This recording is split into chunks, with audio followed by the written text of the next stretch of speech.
right, are we ready yet? We should be ready in 3, 2, 1. I think we're live. Jeremy, are you ready? Yes, I'm ready. I think Am I ready? Late, but I think I'm ready. Audience, are you guys ready?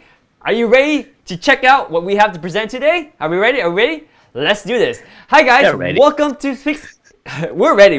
Okay, we're going now, okay? Hi guys, welcome to Pixel. My name is David, this is Jeremy. In this video, we're gonna talk about the cheapest medium format camera you can get, and it's a really good one and why you should get it. And in fact, right now, it's $1,000 off. So, to start, we're gonna take a look at this thumbnail real quick. This is a GFX50R, 50 megapixel medium format camera. It's $1,000 off right now. So before I talk too much into it, Jeremy, just give me your feel on this camera, what you know about it, and why you think it's a good price, a good camera to get at this price.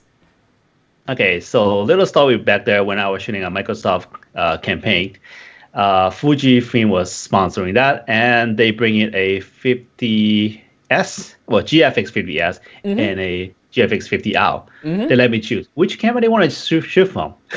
So I don't know. When I look at the 50R, I was like, I want that one. I don't know what to tell you, but when you put those two cameras side by side, I picked the 50R instead. It just looked darn too good not holding it. Yeah, for sure. And just so that everyone knows what Jeremy is talking about is there's actually two medium format cameras in Fuji's line of cameras. Let's go to their Actually, three. Oh yeah, there's three, right? You're right. That's a GFX100, which is the top of the line right now, 100 megapixel. Yes, that's right. So these are all the cameras they have. This is the GFX series. We got the GFX100, which is actually more than 100 megapixel. They just round it off so it looks nice. We got the GFX. Well, you don't want to call it Fuji GFX 100.234. No, you don't want to. I think it's 101.5. Let's actually look at it. What do you think? What do you think is a megapixel? I think it's 102 something. Okay. 102. You can't go over. Whoever gets the closest that doesn't go over wins. 102.4. All right, I think it's 101. Oh, you went over! I won! I know it's 102. I know what. You went 102.4. Hey, at least I got the last digit right. All right, fine. But I said you can't go over, so you still lost.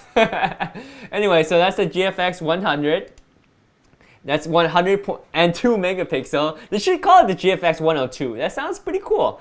But anyway, what Jeremy was talking earlier. They're gonna follow trend. The other two was called 50, even though they're 51. Right. Okay, so here's okay. So you already know. I can't challenge you on that. You want to bet again? I was, but you already obviously know. Anyway, so the GFX 50S and the GFX 50R is what Jeremy was just talking about, right? So when you were shooting the commercial, you had the opportunity to shoot one of these cameras on loan because you were doing a professional commercial and they wanted really high quality image. And you had a choice between the 50S and the 50R. Yeah, they got a with offer recording while I was shooting, so they want me to hold the camera. They let me choose which one. Yes. Even though the 50S, the S is actually stand for studio, is for studio use. Yes. I still pick the 50R. You know what the R stand for? Rangefinder. Yes. Yes. I believe. I mean, I could be wrong, but I think this is the only medium format rangefinder camera in the world. I think so. Only Fujifilm is crazy enough to do something like that. Yeah. For sure. Yeah. And the funny thing is, both these cameras have the exact same sensor. So the image quality is exactly the same. But the crazy thing is, and why we're making this video, is the 50R is $1,000 less than the 50S right now. And that's because it's on sale. Let me click on the link right there. Link is also in the description. I think it's more than $1,000. If we check on the 50S, I think it costs more than. Really? Okay. Yeah, check, bro. Oh, you're right. Because normally the price is off by $1,000, right? Because 50R is already cheaper. The original price is already cheaper than 50S already. Right now it's another $1,000 off. I'm not 100% sure on that. Dun, dun, dun, dun. See, I told you. No, it's Oh, it's 2,000. No, yeah, 5 minus 2 is 3. It's $2,000 cheaper. Yeah, I told you, man. Oh, and there's only one left, dude. Whoever wants it, this is a really good deal for a medium format camera, because normally Fujifilm sells it for $4,500, which is $1,000 cheaper than the 50S. Again, the same exact sensor as the 50S. And now it's $1,000 off of that. So it's only $3,500 for a medium format camera.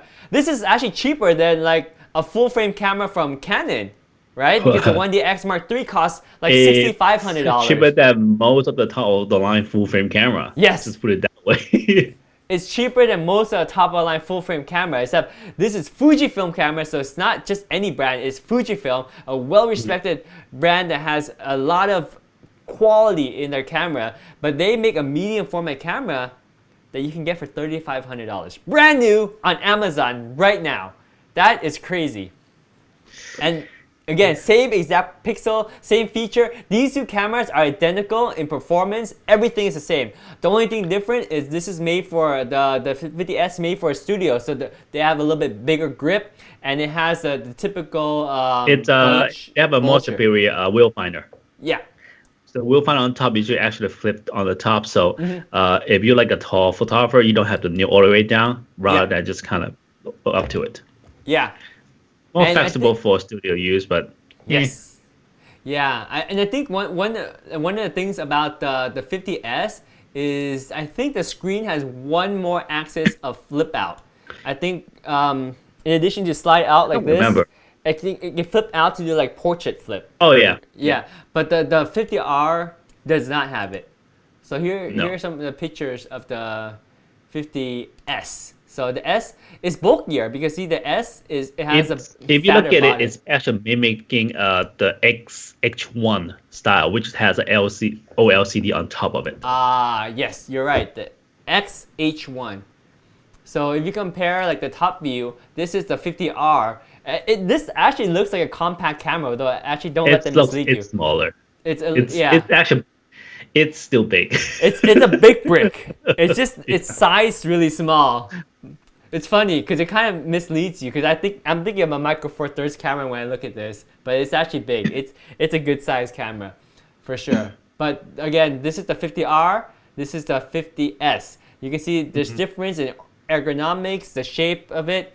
It weighs almost the same. The 50R is a little bit lighter, but you're not going to trade off the weight, and that's not going to be a factor.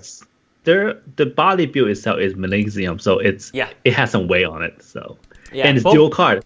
Yes, both of them have dual card. Now, the one thing that I noticed that I don't like so much about the 50R is that if you use it in the studio, you usually have it tripoded, right? And tripods usually have a pretty big tripod plate. Now, notice this. What do you think is in here? Well, that's why. That's the battery door. Ow. Yeah. Yeah, so you can't replace. No. Yeah, you're right. You can't. You can't replace the battery while it's all hooked up. And also, guess what's under this flap?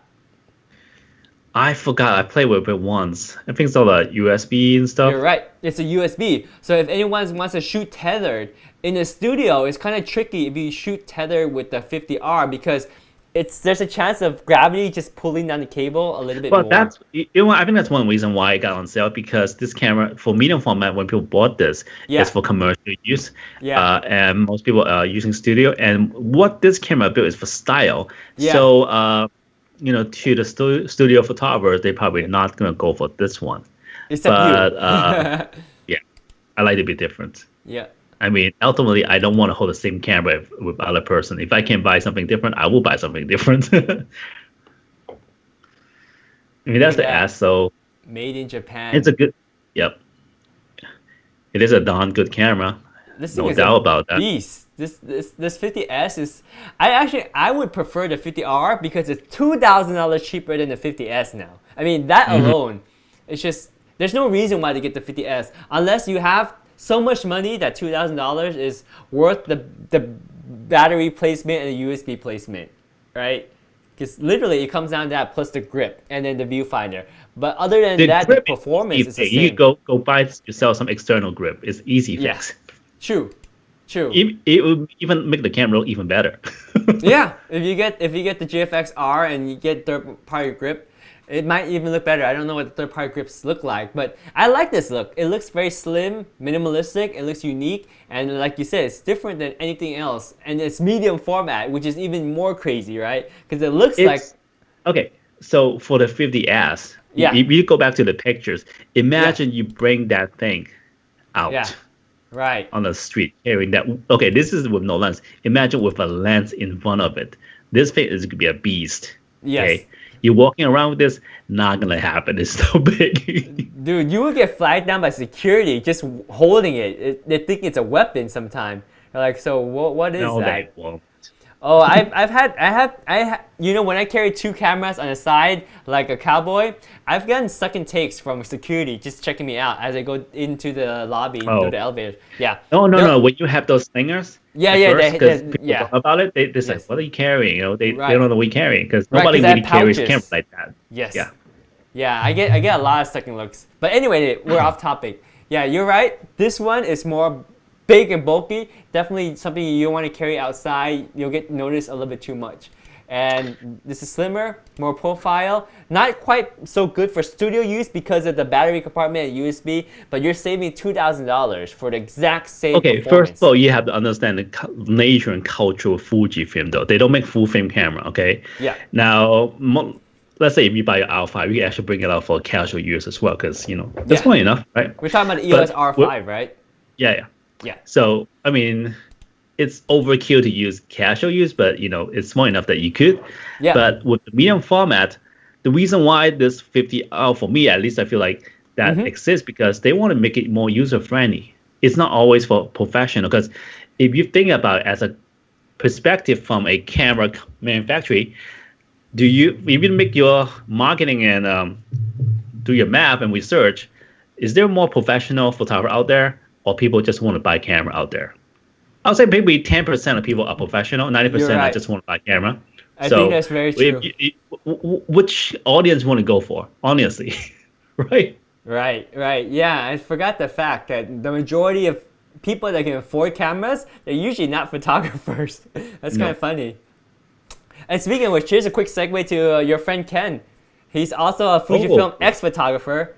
He left a good, very key fact that we totally missed. The 50R is using a USB-C port, whereas the 50S uses USB-A 3.0. That's why he's expert. Yeah. Oh, and he has another comment. Why just come up here and talk, Ken? So you know what? You're going on live with us next time, Ken. Yep, and he also says all GFX has a 35mm mode, which crops down to full frame format, but with all medium format features like dynamic range. Oh, that's pretty sweet. Okay, see, I know they could copy down to full frame and then realized about the dynamic range. Now that makes a huge difference. Okay. Yeah. That. Yeah, that is pretty cool. And then you can. If you mount this right with the 50R and mount all the X mount lens on it. And just convert it to the full frame with the dynamic range from the medium format. That's insane. Yeah. Yep. Plus, you have one camera now that you can use all your X-mount lenses. And I think with adapters, you might even be able to put Nikon and Canon lenses too. I didn't research that, so don't quote me on that. But I believe they make adapters for Nikon and Canon. But I don't know how the autofocus would go like. Yeah, no, not sure. But anyway, now that we got the two different cameras out the line, and you've used the camera, right? You used the 50R before. How do you like it? What's your perception about it? Do you recommend it? Why do you think it's a good investment to have? I'm probably not the best person to ask this question because to me, every camera is the same. Honestly, all I need is app stop, shutter, ISO, white balance, this full thing. And then you're able to focus, I take pictures. So you ask me what's so good about it? Yeah. I feel good holding it. I just, it's kind of like, you're driving a car. It's for you to go to destination A to B, right? Yeah. But while you're driving, you're having fun with it. I think that's more important. Yes. Yeah. That is from my perspective. It's unique and you definitely enjoy it. And that sets it apart from, it's an experience. In the end, it's experience. It's exactly like you said, like driving a car or driving a car that you really like, right?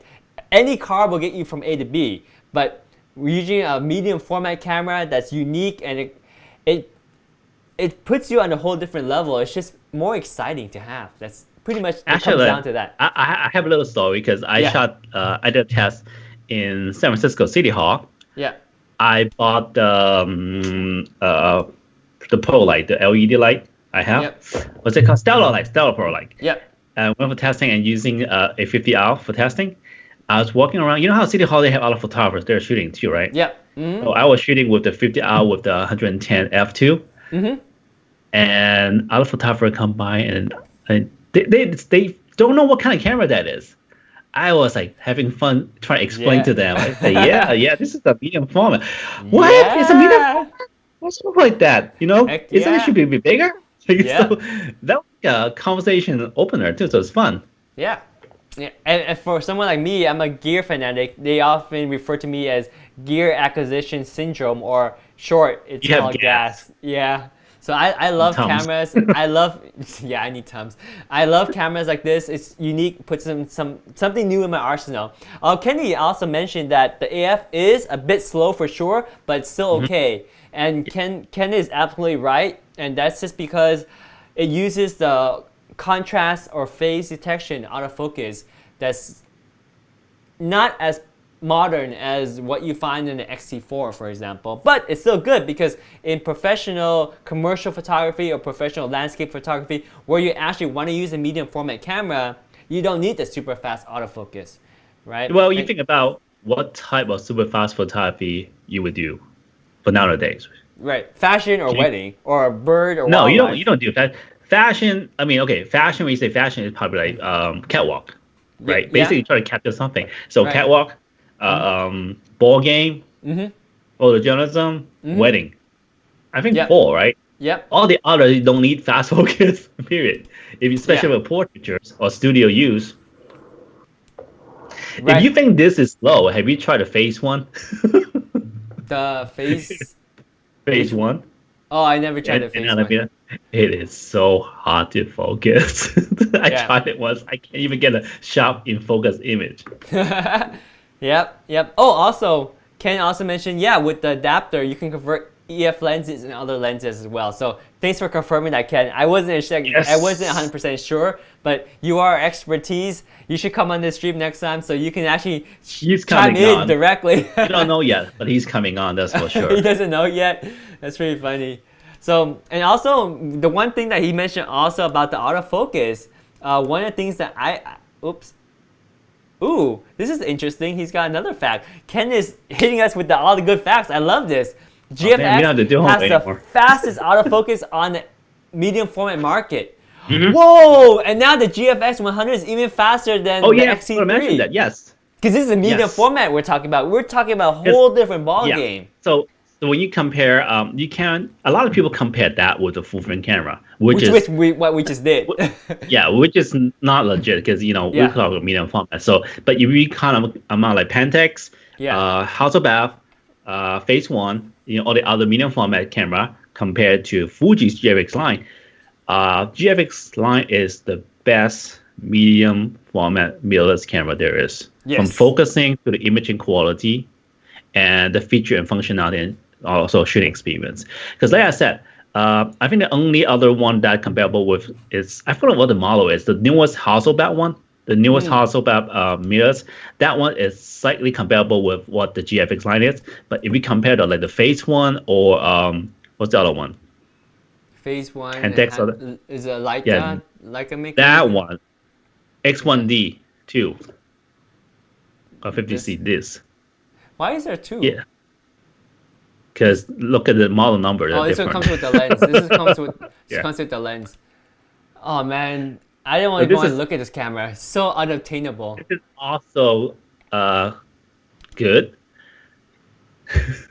Let's not get into this. This is too extreme. We're talking about spending only $3,500 for a medium format camera. The focusing in this GFX line is still better than those. Oh, that's what you mean. Yes, and that's crazy because we're talking about a camera that costs more.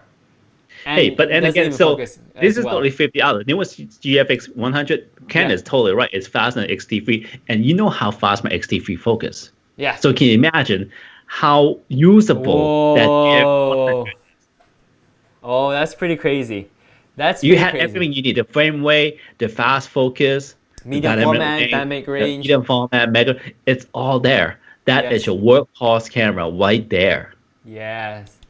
GFX But this is for 100. me. I mean, I want to have fun. That's why I want to go with the GFX 50R because it's super affordable. Like you know how I would say 5 years ago, if you tell people to buy a medium format, they were like, "Oh, you crazy man! It's so expensive." Unless those collectors or really rich people can really afford it, right? Or if you make like huge commercial jobs and whatnot. But now everybody can afford this. Come Yeah, on, absolutely. 3,500 for medium format. I was gonna get one like that. Yes. It opens the door for getting your feet into the medium format, and a very good one.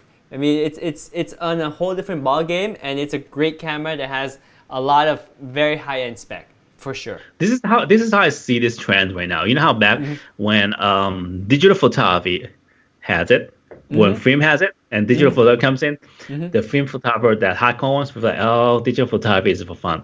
And then when the mirrorless camera comes in, and the other DSLR people though, yeah, those are toys. That's not even professional. Look at Yeah. DSLR right now. Yes. So imagine if the medium format is affordable for everybody when you have a Oh. taste of the medium format sensor, and Yes. now the technology allow like for GFX 100, if they dumb it down, all the technology give all the other new upcoming medium format camera had the Oh yeah. fastest focus and then dynamic range Yes. and all that. Yes. Now, why would you want to do full frames again? No good reason. So this is probably like a new generation of like camera coming in to Yep. replace all the new full frame mirrorless. Yeah, I I think think that's what Fujifilm's doing. Yeah. they're ahead of the game for sure. They might not catch on for a year or two, but you can get one right now at $3,500 of medium format and just get in the game and start building your GF lens lineup too, and experience the luxury of medium format, which typically has a creamier bokeh, a shallower depth of field, and just much higher megapixels in your picture, so you can print out big poster pictures, 50 megapixel, 100 megapixels. These are huge files for the purpose of commercial work where you can print like billboard size pictures, and you also get amazing dynamic range as well. So There's a secret yeah. why people use medium format too. What is that? This. So if you look at all the famous photographers back then, okay, from film to whatever, okay, uh, even though those pictures they produce is perfect composite, right? It's not composite. Composition is perfect, Yeah. okay. They don't do that as shot. They crop it. Like all the famous photographer, they Oh. crop their pictures so that they have the perfect composition. Okay, Yeah. with the medium format, with all the megapixel, you can crop all you want and get the Yes. perfect composition pictures. A lot of people say get it right in camera. That is something to fool people with. Even the master photographer, they crop, they post process everything. Okay, do you think Ansel Adam picture look like that out of camera? I don't think so.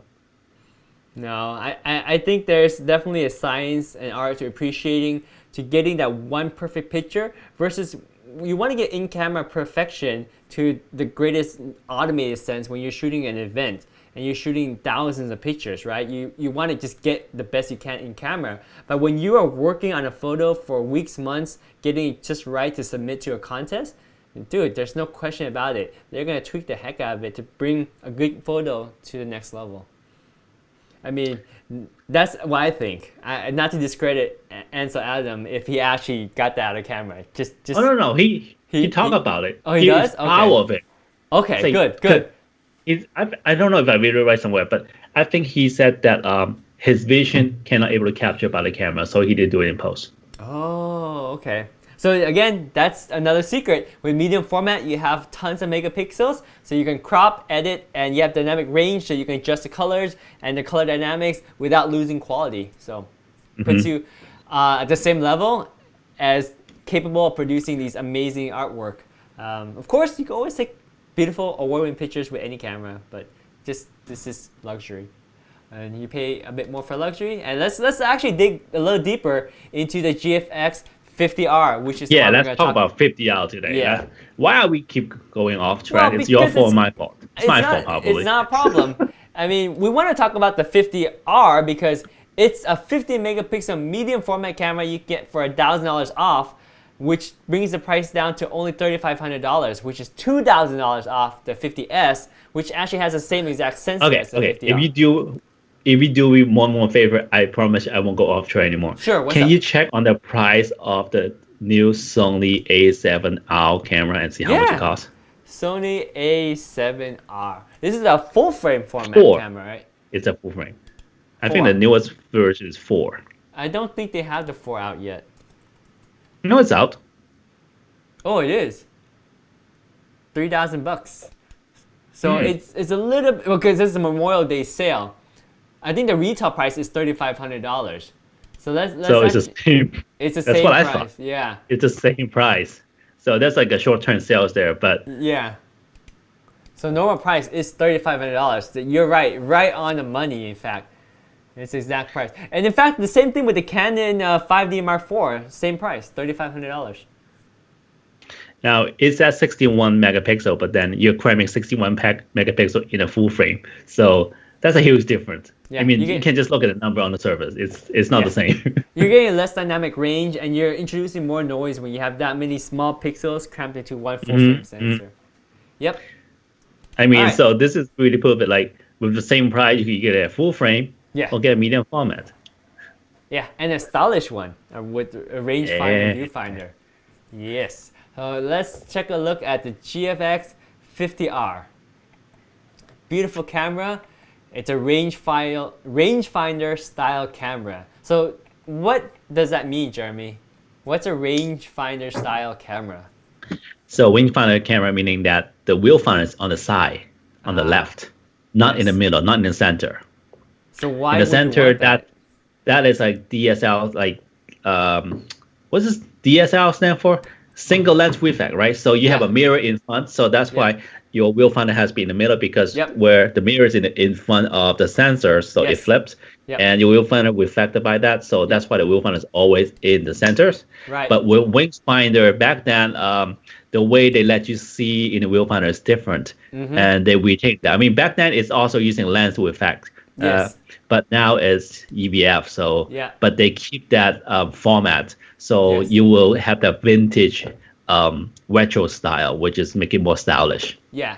And on top of that, if you train yourself, if you shoot with your right eye in the viewfinder, your left eye can actually see the reality out there. Yeah, and especially if you're shooting at 35 millimeter, it's actually the real focal length between your eyes and the other eye, right? So even more virtual simulation, or more unique simulation to say, but definitely interesting to have a rangefinder camera because it's a different shooting experience. So let's see what Fuji has to say here. So Fujifilm has continued to develop and manufacture medium format film cameras. The priority has always been to achieve premium image quality. The GFX50R is a rangefinder style which has been reborn through the history of medium format cameras. Just like medium format film cameras in the past, the GFX50R has been developed in pursuit of a compact, lightweight system while delivering the ultimate picture quality for everyday snapshot and street photography. This new model expands the potential of the GFX system and makes medium format output even more accessible. Yes. So here's the huge sensor, 50.1 megapixels, G mount. So you got styled, right? So just like medium format film cameras in the past, the GFX50R has been developed. Oh, I already read that. You already read that. Yeah, in the pursuit of skip that. Yes, in pursuit of compact and lightweight system. Again, while delivering the ultimate picture quality. So let's learn more about the style, shall we? Style. It's the rangefinder style. Yeah. Look at that. It's tough. Toughness. Yes. So, you know, like one thing that you touched on a long time ago in one of our other videos when people ask you what makes a camera professional, one of them was toughness, right? Because normal day-to-day, you don't need toughness. But when you are out there shooting against the elements and putting your camera down, picking it up, maybe dropping it, bumping it here and there, you want something that's robust, right? So with the GFX50R, definitely a professional camera. It's dust resistant, it's weather resistant, and it's freeze proof to negative 10 degrees Celsius. Pretty awesome, right? So this is a really good landscape photography for landscape photography too. Yeah, you absolutely. Can bring a medium format which is lighter to walk all the way up to the hill. Yeah. And go to extreme location. Yes, and it still works because that's the most important thing. You gotta have a camera that won't freeze up on you when it gets cold. So here's how they accomplish it, right? So the GFX50R uses a magnesium alloy camera body, and this body is dust and water resistant while also being able to withstand low temperature. Despite carrying a large image sensor, the camera is compact, lightweight, and extremely durable. The GFX50R rangefinder style design, weighing just 775 grams, makes it astonishingly compact and lightweight despite being a medium format digital camera, especially when fitted with a compact lens. The weather seals on the inside of the camera means it is made to withstand dust and moisture and low temperatures. That makes it perfect choice for a wide range of tough shooting situations as well as in studio shooting. Yeah. So like you said, right? Landscape photographers going up into the mountains or where it's tropical and it's very humid, or in the desert where it's blowing with sands and everything, you want something that can handle the extreme conditions for your professional quality work. And of course, if you want to use it in the studio, you can. Yes, you can. Yep. It's a personal choice. Yeah. And also the feeling, right? Because this is Fujifilm we're talking about. They precisely engineer everything. They're obsessed with making the best satisfaction experience they can provide to their users. So the body texture and the dial-based operation, right? Just the texture, you can even see the texture here.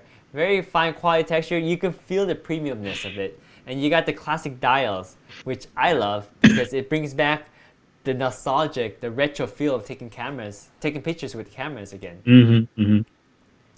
So the compact and lightweight GFX body is designed with attention to detail to achieve advanced functionality and elegance at the same time. Examples of this can be seen in the optimized shape of individual components, surface textures of the magnesium aluminum body, and the use of rubber material for a more comfortable grip.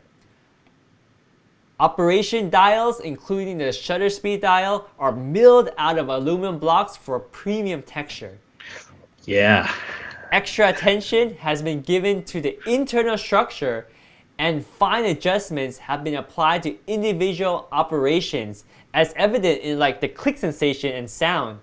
The more you use this camera, the more comfortable it becomes. I remember like when I was turning the dial, it just the sensation like you said. yeah.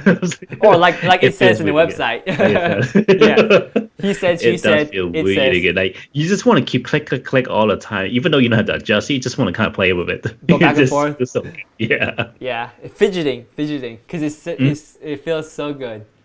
So let's go back. We went through the style, right? So let's talk about the core, right? So in the core of this camera, it's a 51.4 megapixel medium format CMOS sensor, and it couples that with the X Processor Pro image processing engine.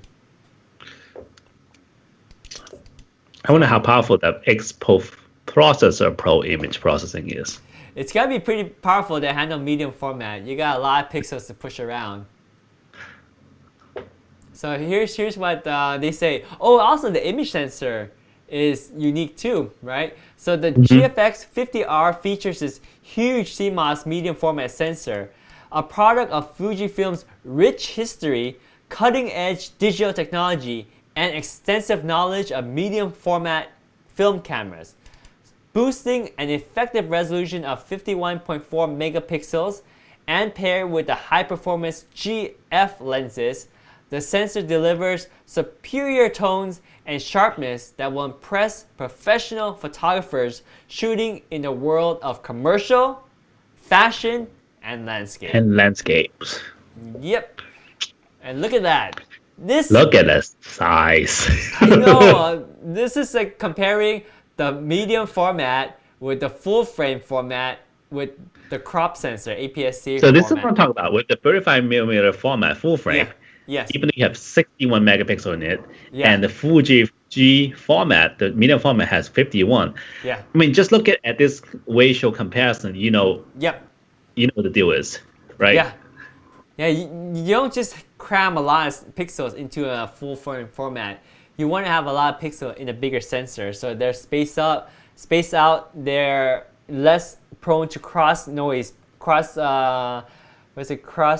noise between the sensors being so close to each other. I like how the fact Fuji actually playing the route in between. Well, no, actually cover up like the APS-C and also medium format. Yeah. It's just cramming in. Yeah, it's pretty funny because like we said, like Fujifilm's most popular, best-selling professional cameras are APS-Cs because they don't make full frame cameras. They don't make full frame cameras. Period. They just don't. So instead of making full frame format, they just went above and beyond to a whole different playing field and go medium format. Because they can. Yeah, and they have the two extreme because they finesse the heck out of the APS-C format because their XT4, which is their best-selling camera to date that people use for professional wedding, event photography, for everything comparable to Nikon, Canon, Sony, and other brands for professional work that are full frame, yet Fujifilm has a crop sensor and it competes just fine in the same category as the other full frame sensor. So when they decided, well, let's make another camera, they didn't go to make a full frame. They went for a medium format. So let's talk about the optimized sensor design. So both the shape of the light gathering micro lenses and the processing from the photodiodes have been optimized to achieve a high level of sharpness and broad dynamic range. The lowest native ISO sensitivity of 100 and 14 stops of dynamic range, wow, that's a lot, can be achieved. 14. Yeah, that's really good dynamic range. And it's achieved with 14-bit raw data. So again, that's a lot of data. These files are going to be pretty beefy. It delivers high definition images in a variety of conditions with notably rich skin tones and intricate foliage detail. Yeah, that just makes my mouth water because I'm such a tech guy. You got gas again? I'm getting gear acquisition syndrome. I'm getting gas. And at $3,500, this is quite the camera. Oh, we got some comments on Amazon Live. So the username is B. He says, wait. Most affordable. Affordable? $3,500 is my mortgage, my dude.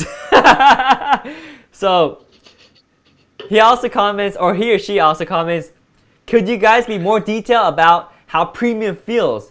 In England, they pronounce it aluminum. Well, I guess I can't say it in English because I don't know, but just some trivia. So he asked the question, and maybe you can answer this. How could you explain in more detail how premium feels? Premium feels. Okay, for example, if you are going to a hotel room and you open the door and you find that there is no kicking noise. When you open it, it's just smooth. When you close it, there is no sound. When you go into the drawer, you open it, you basically just kind of touch it a little bit and you just open it. And when you push back the door back in, it will close it by itself, right? Rather than you hear those those kind of geeky sound when you open it. That's what I'm talking about with the Fuji 50R, GFX 50R. When you play with it, you change the dial. Some of those not as premium ones that you will kind of feel that you have to turn a couple times, and every single click doesn't really just adjust. It just turn. But for the 50R, when you turn, you don't have to look at it. Like sometimes you have to look at your LCD, like what f stop my end, right? So if you're on f1.4, you just click, there's two stop. So it's that movement in there, and also the solid feel like holding the body. Yes, I've been shooting with X-T3 and it's a small light body, but when you're holding the 50R, when you're holding a body that has a certain weight and also is solid, when you're holding on it, plus all the dials and the LCD, everything, and the shutter, it just comes together as this thing won't break. You just want to touch it more and more and more. It's kind of like when you feel that those nice door, you want to keep opening it, because when you go back home, you don't get the same feeling. Right? Yep. Does that explain it? That's how I felt. So I don't know if I explained it well, but that's how I felt. I think that's a great explanation. I've never actually heard it that well. I mean, I think a premium, and I just think that that's a luxury that I want. But I never actually sat down to quantify, what does it feel like? Why is it premium? I just know that if I pay more, I will enjoy it more because it's premium. But you've really quantified it as a good example, like the door or the drawers in the fancy hotel room. Yeah, that's really good. It's more, and one more, like the zippers. Those cheap zippers? Zippers, they always break. But there's, when you buy those really luxury bags, those zippers, when you hear the sounds are different. Oh, yes. You hold it smooth. That's what we're talking about here. Yes, yeah, because those zippers are machined to precision. Right? Everything lines up just perfect. So when you glide along it, it's very consistent. They engineer the sound. Yeah. That it makes, right? They actually test it to see how it sounds. That's how precision they want to make it. And to some people, it doesn't matter because they just want a camera that works, or they want a zipper that works, or a bag that has a decent zipper. But when you have money to spend, or when these are the gear that makes you a ton of money, that earns your bread and butter income, then you want to enjoy when you're working with these things, and you want a camera that has a premium feel. This is for camera and photography lovers, not professional workers. So we have to kind of identify that, because there's a lot of people who collect cameras, right? They buy Leica. Like, why do you buy a Leica? It costs so much, right? Yeah. But now some people will kind of justify that. Is it really shooting better pictures, or is it really fun to use? It's just that when you hold on to it, it's that luxury feeling that you have. You're holding a Leica. Yeah. Right? It's basically, is it handmade? I forgot. Is the Leica camera handmade? I think some of them are. Maybe like a special edition. But let me see. Leica cameras, handmade. Let's see. Are they handmade?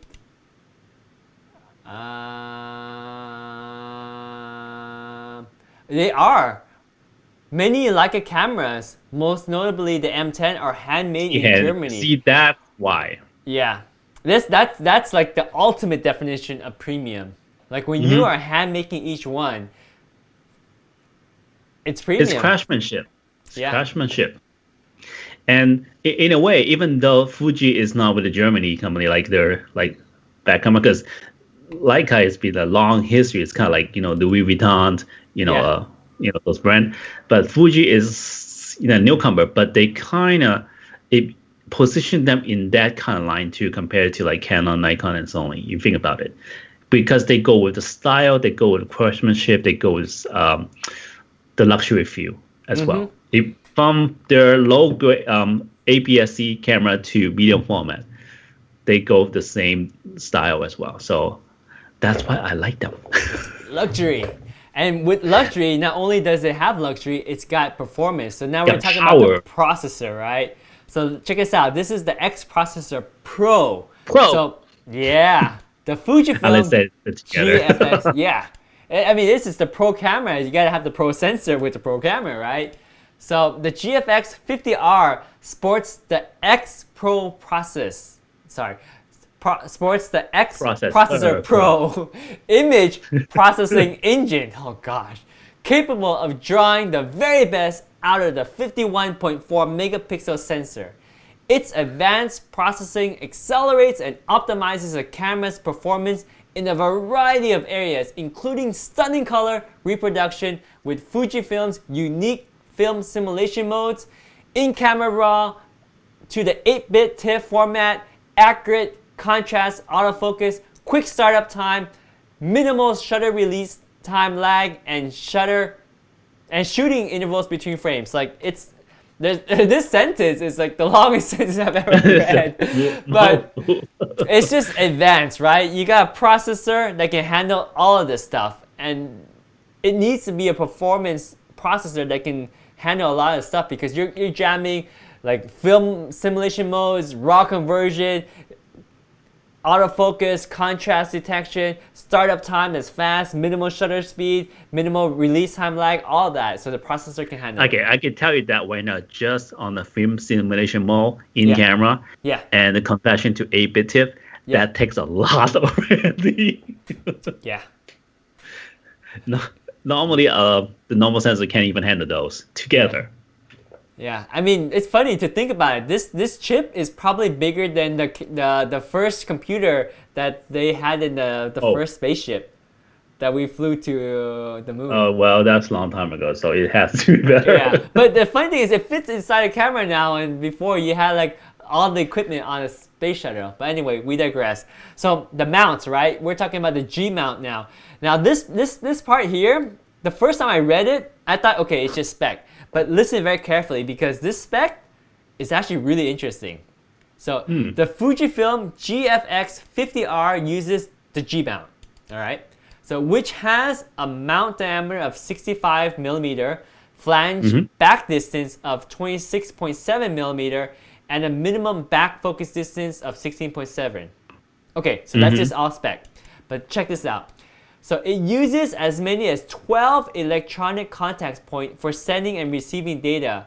Plus, it supports the use of a wide variety of lenses and accessories. Okay, more spec. Okay, but this is the part that's cool, right? So this is the part that I thought was amazing. The short back focus distance made possible because of Fujifilm's mirrorless systems structure affords greater freedom in lens design to contribute to the development of fast, compact, and high-performance GF lenses while preventing vignetting to deliver edge-to-edge sharpness. So I thought it was really interesting because of the architecture it has, right? Because of the mirrorless architecture, you can put the lens closer towards the sensor. That way, the lens can have more sharpness from edge to edge just because it's closer to the sensor. And normally you were not able to achieve this with the old single lens reflecting mechanism because you have the glass that flips up, right? So the lens has to be farther away from the sensor, and when it's farther away from the sensor, now you can't have the edge to edge sharpness that you have with the standard mechanism. Now, sorry, got offshore again, but if you look at the chart again, that's actually really close. The lens was really close to the sensor right there. I know, it's crazy, right? And then I think it proved in my other theory. You know how they have the other camera, the X100V? Yes. Which is fixed lens. Yes. So all the fixed lens camera can able to fit the lens really close to the sensor, and that's why the camera's image is superior sharp. Oh, I forgot about that. Right, because that makes the same concept. Yes, because even the fixed lenses that don't even let you change the lens, they don't have to deal with a mount. They just precisely engineer. They can like literally in front of the sensor if they want to. Yeah, that's crazy. Yeah, because you don't need to worry about having to remove the lens if you clean it, if dust gets in, because it is optimized. I could be wrong, but then the more distant away from the lens to the sensor, then there are more things that will go wrong. So you minimize that distance between the lens and the sensor, so you minimize everything. The light won't have to travel any more air because anytime the light travels more, then it degraded. Yep. Yeah, exactly that. And again, edge-to-edge sharpness is far superior without vignetting. Ultimately, if it comes to those two quantities, pretty cool. So we talked about the core, we talked about the style, so now we also talk about the image quality. And well, there's no question about that. yeah, there's no, but let's read what Fuji has to offer and what they tell about it, because yes, it has superior image quality, but it does it in a way where when you read it, you'll actually understand why the image quality is so good. So check this out. The GFX system delivers image quality among the best in the industry. It combines outstanding resolution of a 51.4 megapixels with exceptional tones, advanced color reproduction, and high performance lenses. So that's the bigger picture, right? So now we talk about like what it can do. So we're actually kind of running low on time, so we'll just kind of glide through this a little bit here, because we've been talking a lot about these cameras. I know. Yeah. So check this out. We got different image format. You got 4:3, you got 5:4, you got 7:6, you got 1:1, you got 3:2, 16:9, and 65:24. So you got all these crazy image format. Isn't that awesome? That's a good landscape. Yeah. At 65:24. I would shoot that. It's pretty cool. And of course the argument people will say is, well, who cares? Because why do you care that it has different image format? Because you're always going to shoot with the full medium format sensor, right? Then you can go home and crop it whatever way you want. Yes, that's true. But there's value in having the image preview in the crop that you already want. Because then you can frame the image on the spot. And that's different than shooting it and say, oh, that looks nice. They go home and crop it. It's like, oh, that didn't look the way that I want it to look when I crop it, because the details aren't there when you crop it at that level. So it's very cool to be able to preview your image in the image format ratio that you want. That's true. Yep. And one thing that I believe, and I can't be quoted 100% on this because you have to read the manual to make sure, but I think if you shoot RAW plus JPEG, what happens is the preview that you get is the exact image format that you specify, but the RAW is actually the full RAW without the crop. So when you go in post-processing, you can decide to recrop it if you want. That's why they call it uncompressed RAW. Oh, okay. So you're right. Sorry. I just want to cover my butt, right? I didn't want to say anything that I wasn't sure, but you're right. It has uncompressed RAW. So when you shoot RAW, you have the full one. And I think what happens is it's tagged with the image format that you selected as your JPEG. That way you can go back and say, oh yeah, I tagged this as like 16:9. So you remember to crop it 16:9, or you can change it in post. But at least when you were shooting, your preview was in the 16:9. So your vision is, when you're framing, you can frame. Well, in a way, you think about it, because when you have those kind of format, and then you shoot with JPEG, and then you also apply those film simulation in there. Yeah. You already have already crop, already stylized photo in camera. Yeah, you're done. Your job is done. You at least 95%, right? It's got the look. It's got the framing. So like this is what Ken mentioned earlier, right? You got the 35mm format mode. So if you want, it can use the inner part of the sensor. It's a full frame part. It's centered, so you can crop image. So you can use the adapter to use X series lenses from Fuji's line, or Canon, Nikon, any other manufacturer if you have the right adapter. But the cool thing is, remember what Ken said? When you use a medium format. You would keep the dynamic range of the medium format. Yeah, so that blows our mind, right? Because you can use the same lens as a full frame camera, but this. So now I have a full frame, right? Yeah. Now you got full frame, but you have the dynamic range of a medium format, and you can still use all your full frame lenses. So. Okay, there's more reason for me to buy that only one on Amazon right now. Yeah, there's only one left. I mean, look at it. It's right there. Is it gone yet? No. I don't want to refresh it. I think it's gone. Oh no, it still says only one left. So okay. Yeah, but if I refresh it, it might go away. Let me see. Someone buy it. Wait, what? That's crazy. There's 10 left now. Wait, did they know that we're talking about it, so they put more up? Maybe. Well, there's only 10 left. Still, that can go really quick. But anyways, it seems like someone. I think what happened is someone bought the last one, and then Amazon brought the next manufacturer up, right? Because they have other manufacturer. So the last one. Actually, if we go back, we might see that old manufacturer. No, we can't see it anymore. Yeah, now they changed it. Someone bought the last one. They probably bought it during this live stream. So hey, if you bought it during the live stream, put something in the comments so we know that we yeah, please tell me that you bought it. Yeah, influenced you to buy the camera. And you definitely made a great choice. You're gonna love this camera.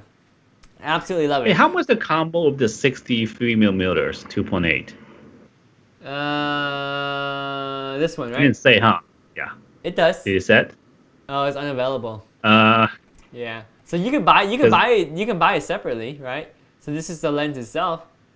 So if you add 3500 to 1500, you get 5000. Yeah. You can buy this one used too. Lenses are great to buy used, by the way, because like unlike cameras, you can actually buy a lens and within a day you can test it. You can shoot and you'll know right away if it's good. Oh no, or that's not. the combo. Oh, this is right there, $5,000 with the camera, the lens, and the extra batteries. That's a good deal. Well, yes. This combo is just a makeshift combo. It's just adding the pieces together. You're not getting a discount because yeah, but it's nice. We have $2,000 off on that thing already. So right. So yep. So image quality, you got good ISO. We're talking about 100 to 12,800 with extended range of up to, I believe, up to 102,400. Crazy extended range.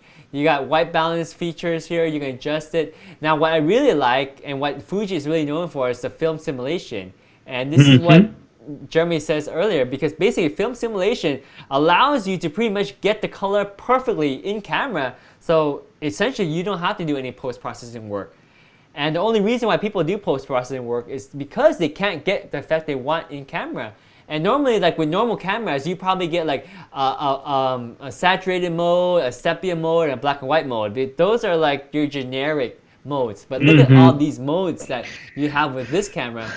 And these modes are very unique, right? They're developed with Fujifilm's color. They're all film back then. Yes, exactly. They're the color reproduction of how 80 years of technology and knowledge in the film manufacturing that Fuji film simulation allows them to reproduce. Yeah, it's not just film. It's the way how Fuji used their film to develop its the special look. Yeah, for sure.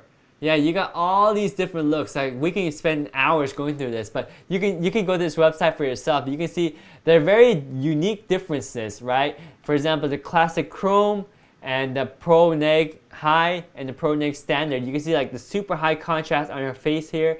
You can see the standard contrast here that brings out the natural skin tones, right? And then of course there's different black and white modes and there's sepia, so you have a lot of choices. Now there's one negative to this that I should point out is the film simulation as newer cameras come out, they have the perk of having new film simulation. Like the XT4 has a new Eterna bleach bypass. That's pretty amazing too. So you do miss out with it with this camera, but you still have a lot of choices. You never know. They might do an upgrade on that. They might, but so, I would not bet on that. I would not bet on that because they don't seem like they've been doing it. Anyway, you also have an advanced image setting for grain effect too. So if you want to... Yes. This is different though. This is actually film grade. It's not just adding digital noise. Of course. Very good point. What's the difference between digital noise and film grade noise? Digital is kind of either square or circle, and they are formulated kind of regularly. Film grade is a bit random, and then the fine line is basically kind of thin and kind of feathery. Yeah, exactly, and it looks more pleasing. When you talk about digital noise, you'll know because digital noise looks like noise, right? There's a pattern and it just doesn't look good. But film grade, film grain adds to the texture of the picture. Yeah, it becomes a texture. Yeah, so you got the color chrome effect too. If you wanted to, it provides an extra boost of saturated colors for richer results. So here it is off, and with it on, it's really punchy. Like it is, but then it won't go over as well. So that's cool. It's tastefully done.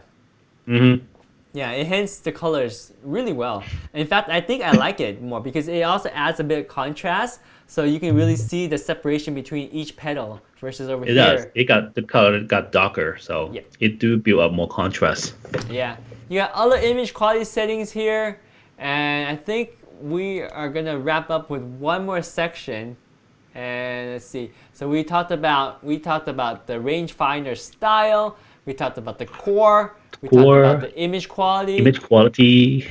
I got mechanical and operation. I guess we won't dig into these because we don't have a lot of time. We'll just read the 4 main things here. If you want to, you can click more to learn more. There's a lot of stuff here. So basically the mechanicalness of it, basically you have a focal plane shutter that's newly developed for medium format mirrorless camera, right? You got a super good shutter speed of 1/4000. Of course, that is not the fastest, but check this out. Right, but check this out. You got the electronic one that does 1/16,000 of a second. That's crazy. 16,000 thousandths of a second. Or I don't even know how to read that. 1/16,000th of a second. 16,000. Yeah. Yeah, 1/16,000 there. Yeah. That's a lot. Yes, that's fast. I can't even make that noise that fast. Right? Yes. And also you got the good shooting, what's that called? The shutter endurance, the 15,000 shutter clicks, right? Yep. Our friend Ken L's got some wise wisdom to share. So Ken L says, by using adapter for third-party lenses with full sensor cover, you might need full-frame lens 45mm up. Otherwise, you can go down to the 35mm mode. Oh. Wait, hold on. He lost me there. What did he mean by that? Hold on. Let me read that again. You can read it. Oh, I see what you mean. Okay. Yeah. Okay. Yep. That's an interesting fact. Yeah, that's why there's 2 modes, right? If you use the full frame mode, you might get some unique effect if the lens actually has like a larger amount of glass that normally would overwhelm a full frame sensor, but now it's fully captured by a medium format, right? That'd be nice. But if it seems like the vignette will be gone because we have more sensor on the side. Yes, yeah. So, but now, if you do notice a vignette, then you probably want to go to the 35mm mode, right? So that's the benefit of going to the 35mm if you notice vignetting. Otherwise, you can go medium format and put a full frame lens on there. If it happens to work, it's pretty cool, right? Oh, all right. Okay, I got a question. Hey, Ken, if you're still watching, answer me this. Do you want to come join us on the next one? It will be fun. Yeah. Come on. All right. We'll keep going until he answers. See if he answers. He also has one more comment. He says, there is no X-mount adapter. Oh, shoot. He's so genius. I totally messed this up. I forgot. Remember I said earlier you can put an X-mount lens on the GFX? I lied. Yeah, that's for APS-C. Yeah, I lied. Thank you, Ken, for fixing this. Too. I would have gotten burnt really bad. Oh, hey, look at that. Yes. Yeah. Okay. We'll make it work. We'll make it work. All right. So pretty soon, guys, make sure you subscribe to youtube.com/pixelstabbers. Make sure you follow us on Amazon and Utechpia because pretty soon we're going to get Ken L, who's another Fujifilm ex-photographer, aka Fujifilm camera ambassador, just like Jeremy. But oh, yeah. In addition to what Jeremy knows... Actually, he taught me everything about Fuji, so he's the man. Well, there we go. Yes, and he's different than Jeremy and I because Jeremy and I, we have a background in wedding and pre-wedding industries, whereas Ken he's a fashion does commercial fashion, right? So we have more variety. So looking forward to seeing Ken on our next live stream coming soon. All right, so we got mechanical, we got operation. Shoot. We've been talking so much, we're running out of time here. Okay, so I'll go through this real quick. So, yeah, so basically we got the EVF they're talking about here. So when you look through that small rangefinder, viewfinder, you got a really high quality EVF. So this allows accurate focusing despite the larger size of the medium format sensor, which usually has really shallow depth of field that the 35mm frame sensor normally doesn't have. So the EVF really helps you fine tune your framing for sure, and make sure you get the focus, or make sure you visually see your depth of field, so you can really frame your shot better. So you got functionalities. Oh shoot, I didn't even know this. This is the first model in the GFX system to support Bluetooth low energy technology. Capture images that can be transferred easily and quickly to smartphones and tablet devices. The other two GFX don't have that. Yeah, this is pretty cool, because right, we were talking about the USB cable. You might not even need to, if you can transfer them quickly to a device to preview. To my phone. Right, and the last thing here to mention is the GFX50R offers various dedicated accessories to construct a system that can respond to detailed requests of professional users.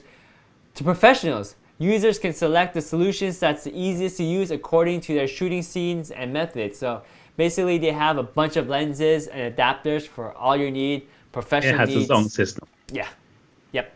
And that pretty much wraps up like this awesome medium format camera that Fujifilm has to offer at a reduced price of $3,500.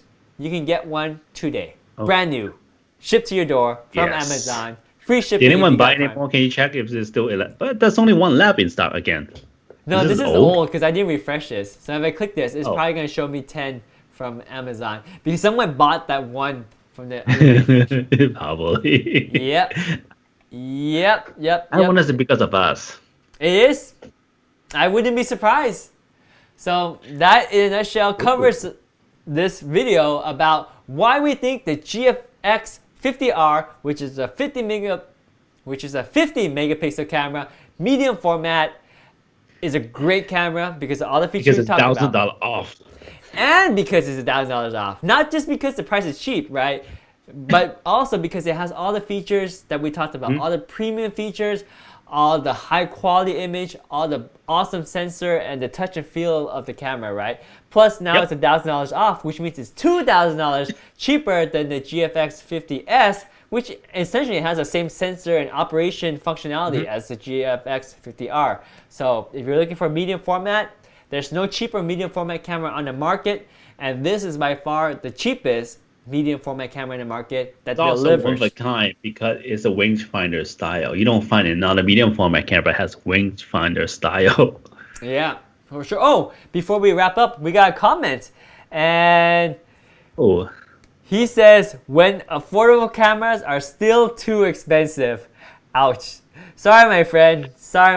Yes, when we talk about this affordable camera, we're talking about affordable medium format. Right. Yeah. Because you gotta look back at the history. Like, go search a medium format camera and see how much they really usually cost, and then you know why this is affordable. Yeah, for sure. I mean, back then, the minimum cost around $10,000. Exactly. Now it's $35,000. So you know. Yep.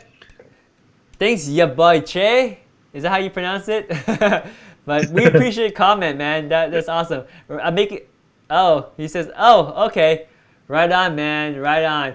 I'm making your picture bigger so I can put you in our AV editor. Look at that. You're an official pixel stabber. We talk photography. So now you understand why medium format cameras affordable is $3,500. So thank you everyone for tuning into the live stream. We hope that helps clarify why a medium format camera is something good to have. Although it's not perfect for every shooting condition, it's definitely nice to have, and it's definitely necessary for some high-end commercial photography. And now with the sales, there's no reason to get one if you need one, or if you want one because you have gear acquisition syndrome and you want to spend some money for some new toys. It's not about gas. I mean, when you're into photography, you first, let's say you start with something cheap that is point and shoot and upgrade to your DSLR, and then you got a mirrorless now, full frame, and then if you really love it, you want to upgrade, right? The next step it would be medium format. So that's how the path go. Yep. Yeah, and I guess that wraps up our video. So Jeremy, any last words before we wrap up the video today? If you guys go buy that medium format, it's only 10 left. Save me one. Okay, only buy 9 of my own. Leave it in the comment too. We really appreciate it if we know who bought the camera, and we'll be happy and pleased to know that you bought it based on our recommendation, our review here. Anyway, thank you so much for watching. Thank you for tuning in. We hope this video was helpful. Let us know if you have any questions or comments below. Let us know if you want any particular content. We would love to make videos on anything photography related, because Jeremy, you and I, we love talking about photography, right? Oh, yes. Just look at us. We talk a whole hour, nothing about photography, right? Yeah. There's only one camera. Give us a whole day. Right. And look, we got a new subscriber. Thanks, your boy Trey. Thank you. Appreciate it so much. We love having you on our channel. Thanks for the support. And everyone else, please like and subscribe to the video if you haven't done it already, because we have plenty more stuff to talk about in future videos. If you're passionate about photography like we are, you're going to love the content that we present. But on that note, we are signing out. So thank you again for watching. Have a great night, and we'll see you later. Good night. Bye. Signing out. Bye. Just going to take a moment to sign out. All right, 3. Whoop.